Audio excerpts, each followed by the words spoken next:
आप सभी का स्वागत है हमारे चैनल पर। रिपब्लिक भारत से महाराष्ट्र सरकार पहले भी कितनी घबराई हुई थी, किस तरीके से डरी हुई थी और आज भी इतनी बौखलाई हुई है कि सुशांत सिंह राजपूत मामले में जो ग्राउंड जीरो से रिपोर्ट कर रहे हैं प्रदीप भंडारी, उनको समन किया गया है, गैर जमानती धाराएं उन पर लगाई गई हैं।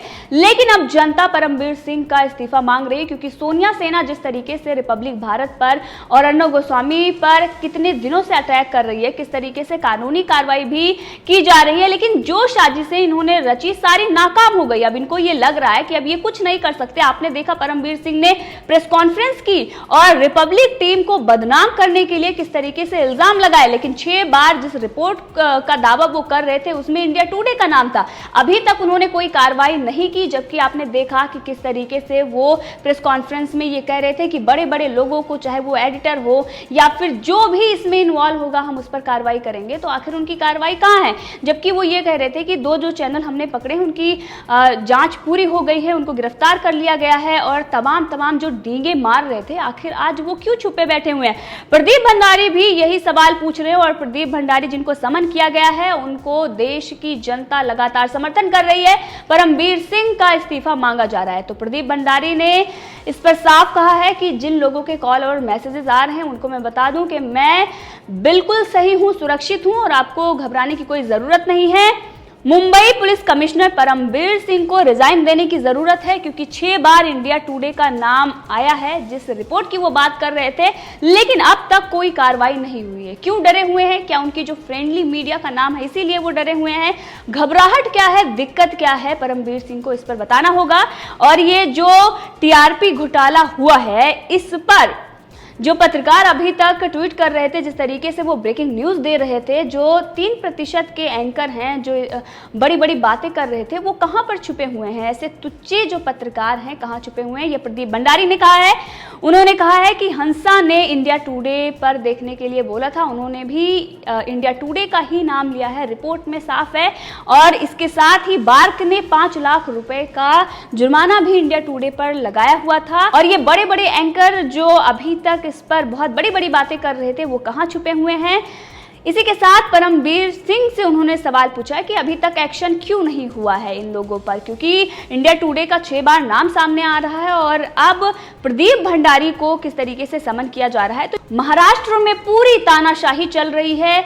जो दोष करता है, जो दोषी है, उसको बचा दिया जाता है। आपने देखा पालघर की घटना में चार्जशीट दायर नहीं हुई, दोषियों को बरी कर दिया गया। वहीं उस मामले को लेकर अर्णव गोस्वामी से 12-12 घंटे तक पूछताछ हुई। अर्णव गोस्वामी पर सोनिया सेना ने अटैक भी किया, किस तरीके से एफआईआर उन पर दर्ज हुई, लेकिन उस वक्त भी महाराष्ट्र सरकार हारी थी, सोनिया सेना हारी थी और अब भी सोनिया सेना और महाराष्ट्र सरकार हार रही है, क्योंकि इन लोगों की जो साजिश है हर बार नाकाम हो रही है, जनता समझ रही है। और ये जिस तरीके से रिपब्लिक टीम पर और रिपब्लिक मीडिया नेटवर्क पर जिस तरीके से सवाल उठाते हैं और उसके बाद इनकी ही पोल खुलती है, इससे फायदा भी रिपब्लिक भारत को ही हो रहा है, रिपब्लिक टीम को ही हो रही है कि जनता का जो प्यार है, जो सम्मान है, वो रिपब्लिक भारत के साथ है, वो सच के साथ खड़े हुए हैं और ये जितने ही आरोप लगा रहे हैं उतना ही वो निखरता हुआ आ रहा है। तो अगर कोई अकेला है और अगर हम देखें तो ये जो मेन स्ट्रीम मीडिया, बाकी जो चैनल हैं, वो किस तरीके से ब्रेकिंग न्यूज रिपब्लिक भारत के खिलाफ चला रहे थे, लेकिन आज सन्नाटा पसरा हुआ है, क्योंकि नाम तो किसी और का है और जो गलत खबरें दिखा रहे थे उन पर भी कार्रवाई होनी चाहिए, क्योंकि गलत खबर आप दिखाकर जनता को गुमराह करते हैं और भ्रमित करते हैं। ये आपने बहुत सालों से किया है। अब जनता ये समझ चुकी है कि इस तरीके की जो आप डिप्लोमेटिक खबरें दिखाते थे अब वो नहीं चलेगी। अब जनता वही देखना पसंद करेगी जो वो देखना चाहती है और जो सच्चाई होगी वही देखेगी। आपकी डिप्लोमेटिक बातें अब जनता नहीं सुनने वाली है। अब इसीलिए जो समझौता महाराष्ट्र सरकार और ये मीडिया चैनलों से हुआ था कि ये जो रिपोर्ट है उसमें आप नाम बदल दीजिए और नाम बदलकर आप प्रेस कॉन्फ्रेंस कर लीजिए। अब इस पर भी सवाल खड़ा होता है कि परमवीर सिंह ने किसके दबाव में कहा या किसके कहने पर कहा, किससे क्या समझौता किया? उनको आकर प्रेस कॉन्फ्रेंस करनी चाहिए, क्योंकि जब उनकी गलतियां और उनकी खामियां सामने आती हैं तब वो नहीं आते। कुछ दिन पहले ही सारे चैनलों पर वो घूम घूम कर सुशांत सिंह राजपूत मामले में ये कह रहे थे कि हमने जो जांच की वो सही थी और एम्स ने भी जो रिपोर्ट दिखाई है, जो आई है, सीबीआई उस पर मुहर लगा रही है, जबकि सारी निराधार खबरें हैं और सिर्फ सुशांत सिंह राजपूत मामले को क्लोज करने के लिए ये सारी चीजें की जा रही हैं। जो पत्रकार इसमें इन्वेस्टिगेशन कर रहे हैं उनको जेल में डाला जा रहा है, उन पर धाराएं लगाई जा रही है गैर जमानती। बाकी जो दोषी हैं वो आराम से खुले में घूम रहे हैं। तो ये जो अंधेर नगरी महाराष्ट्र में जिस तरीके से तानाशाही चल रही है, इस पर जनता तो जवाब देगी, लेकिन उससे पहले कार्रवाई इन पर होनी चाहिए, क्योंकि अब सुप्रीम कोर्ट अर्णब गोस्वामी जाएंगे और उसके बाद ही इनकी हेकड़ी निकलेगी। किस तरीके से ये जो सत्ता इनको मिली है, चाहे वो उद्धव ठाकरे हो या फिर संजय राउत हो, बाकी जो वहां पर नेता हैं कांग्रेस और एनसीपी, बाकी जो वहां पर नेता हैं, वो इस मामले में जो सत्ता उनको मिली है उसका दुरुपयोग कर रहे हैं और एक तरीके से जिन जनता ने उनको वहां पर बिठाया है उनका ही विरोध हो रहा है। अब जनता इसका तो जवाब देगी, लेकिन अब प्रदीप भंडारी को लेकर जिस तरीके से समर्थन मिल रहा है और परमवीर सिंह का इस्तीफा मांगा जा रहा है, इससे ये साफ है कि परमवीर सिंह की मुश्किलें बढ़ गई हैं। इससे पहले आपने देखा कई ऐसे मामले हुए हैं जिसमें इन्होंने जल्दबाजी में काम तो किया, चाहे वो कंगना रनावत का मामला हो, उनका घर तोड़ दिया गया और उसके बाद जब ये कोर्ट में जाते हैं तो इनको फटकार लगती है, चाहे वो बीएमसी हो या संजय राउत हो, कि आपने नेता तो बन गए लेकिन आपने बात करने की तमीज नहीं सीखी, किस तरीके से आप अपमानजनक भाषा का प्रयोग करते हैं, और वहीं पर जुर्माना भी इन पर हुआ है। तो ये सारी चीजें इनको देखनी होगी कि ये जितनी बार साजिश रचते हैं, जितनी बार ये अपने सत्ता का जो इनको पावर मिली है उसका दुरुपयोग करते हैं, उतनी बार ही इनकी साख नीचे गिरती है और आज इतने ये गिर चुके हैं कि पूरे देश में थू-थू हो रही है। इसी के साथ प्रदीप भंडारी के लिए जिस तरीके से समर्थन मिल रहा है, अर्णब गोस्वामी और बाकी जो रिपब्लिक टीम है उसको लगातार समर्थन मिल रहा है, क्योंकि इस तरीके से जो तानाशाही, चाहे वो मुंबई में हो या फिर बाकी राज्यों में, अगर कोई किसी भी राज्य में इस तरीके की तानाशाही होगी तो जनता उसके खिलाफ आवाज उठाएगी। बाकी जो सोनिया सेना हर बार पर वो पत्रकारिता और अभिव्यक्ति की आजादी, स्वतंत्रता की आजादी, तमाम आजादी की बात करते हैं, सिर्फ वो आजादी टुकड़े टुकड़े गैंग के लिए होती है। अब महाराष्ट्र पर वो मौन है, यहाँ पर वो कुछ नहीं बोल रहे कि एक जो चैनल है वो सच्चाई दिखा रहा है, उसको किस तरीके से ब्लॉक किया जा रहा है, और ये जो चैनल है उसने हाथरस में जो पोल खोली है वो राहुल गांधी का राइट हैंड है, केंद्रीय मंत्री हैं। अब इस बात से सोनिया सेना डरी हुई है, इस बात से एंटोनियो माइनो को बहुत ही बड़ा सदमा लगा है, क्योंकि इनकी जो साजिश थी वो बेनकाब हो गई। अब इसीलिए ये महाराष्ट्र में अर्णब गोस्वामी के खिलाफ लगातार रिपब्लिक भारत के खिलाफ साजिशें रच रहे हैं। जब प्रेस कॉन्फ्रेंस करके परमवीर सिंह उन्हें बदनाम नहीं कर पाए, जब इनको ये लगा कि अब इनकी पोल पट्टी खुल गई है, तब ये पत्रकारों को फिर से जेल में डालने का प्लान बना रहे हैं। बाकी जो दोषी हैं वो फरार घूम रहे हैं। ये जिस तरीके से वहां पर प्रशासन व्यवस्था चला रहे हैं, सरासर ये दिखाई दे रहा है कि महाराष्ट्र में अब कानून व्यवस्था नाम की कोई चीज है नहीं, राष्ट्रपति शासन लगना चाहिए वहां पर। और जनता मांग भी कर रही है, आज नहीं बहुत पहले से ही मांग कर रही है, जब से इनकी अव्यवस्थाएं सामने आ रही हैं।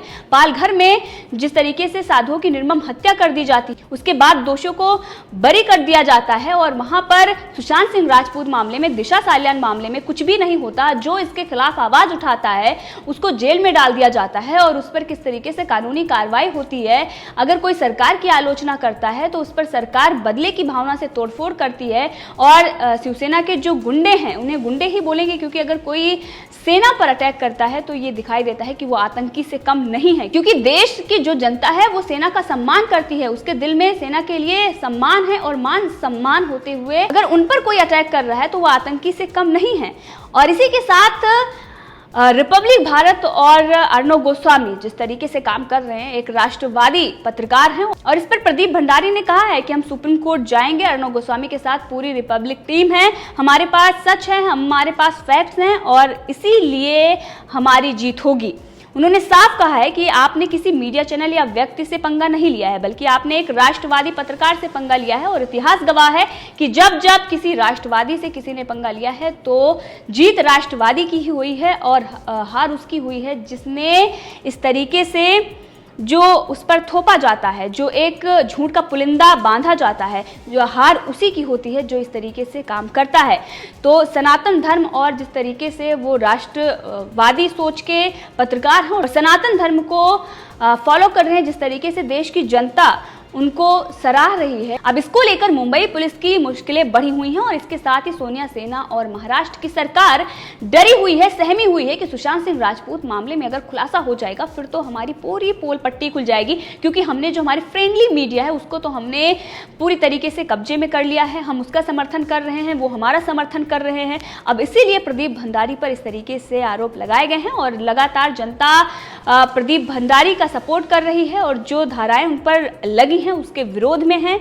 और इस पर प्रदीप भंडारी ने जवाब भी दिया है लोगों को। प्रदीप भंडारी ने एक लिखा है कि हम अग्रिम जमानत ले रहे हैं, और मुंबई पुलिस परमवीर सिंह, जो मुंबई पुलिस कमिश्नर हैं, परमवीर सिंह से मैं इस्तीफा मांगता हूं। उन्होंने वर्दी में झूठ बोला है। सच्चाई की लड़ाई में जो नकली समुदाय है वो मुझे रोक नहीं पाएंगे, चाहे बिहार हो या फिर महाराष्ट्र हो। रोक सको तो रोक लो। और देश की जनता लगातार सपोर्ट कर रही है। परमवीर सिंह के खिलाफ देश की जनता है, इस्तीफा उनसे मांगा जा रहा है। और वहीं पर प्रदीप भंडारी के साथ पूरी देश की जनता खड़ी हुई है, सच के साथ हैं और रहेंगे। बहुत सारे ट्वीट आ रहे हैं, बहुत सारे इस पर लोग अपनी प्रतिक्रिया दे रहे हैं जो प्रदीप भंडारी के साथ हुआ। और अर्नब गोस्वामी अब सुप्रीम कोर्ट में इन लोगों के खिलाफ जाएंगे और जल्द ही अब परमवीर सिंह को इस्तीफा देना होगा, क्योंकि बहुत सारे ऐसे घोटाले हैं जो हुए हैं और उसमें उनका नाम सामने आया है, लेकिन फाइलें बंद कर दी जाती हैं। किसके डर से, क्या समझौता है, और कई बार उनको फिल्मी हस्तियों के साथ भी देखा जाता है। तो परमवीर सिंह पर अब बड़ा खुलासा होने वाला है। इनके जितने भी काले कारनामे हैं अब वो सामने आएंगे। तो इस पूरे मामले में आप भी अपनी राय दे सकते हैं, कमेंट करके जरूर बताएं। अगर आपने अभी तक चैनल को सब्सक्राइब नहीं किया है तो कर लें, ताकि हर अपडेट आप तक पहुंचती रहे।